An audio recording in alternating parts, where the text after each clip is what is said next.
And let somebody in the first 3 rows raise their hand on that end to ask a question. What do you think of Dave Batista's comment that he didn't learn anything while he was in Ohio Valley?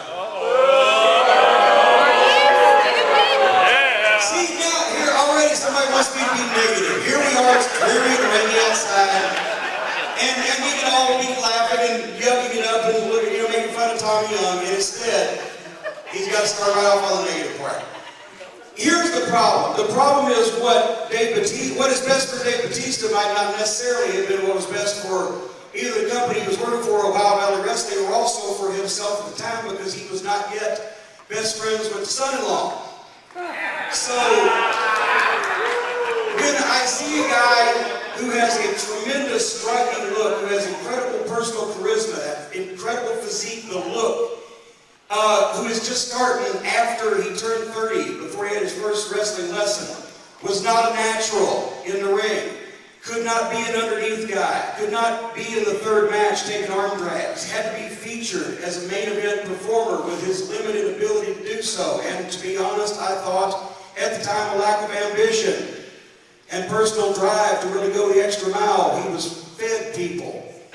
But at any rate, basically, he had to be some kind of featured opponent for The Undertaker or Kane or some big money pay-per-view opponent like that in the short span of time that he was going to have an active career, because that was 8 years ago and he's now apparently retired or whatever the fuck it is that he's doing.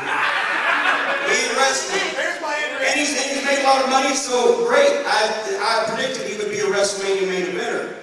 I put him in a gimmick because that's all at the time he was capable of doing. If he thinks that he didn't learn anything, it's because he didn't take it upon himself to learn how to push a guy who's starting late and a short career and injury prone into a main event position where he can draw some money without him being a natural performer.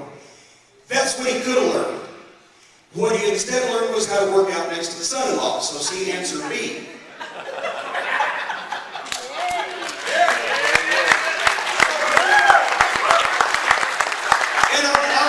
I'll just wind up by saying a lot of other people that were there in Ohio Valley Wrestling with him learned a lot, like Cena and Orton, Victoria on the women's side, so many of the girls, 100 guys, and we've had 2 complaints, so maybe he's in the minority, but he still made a lot of money.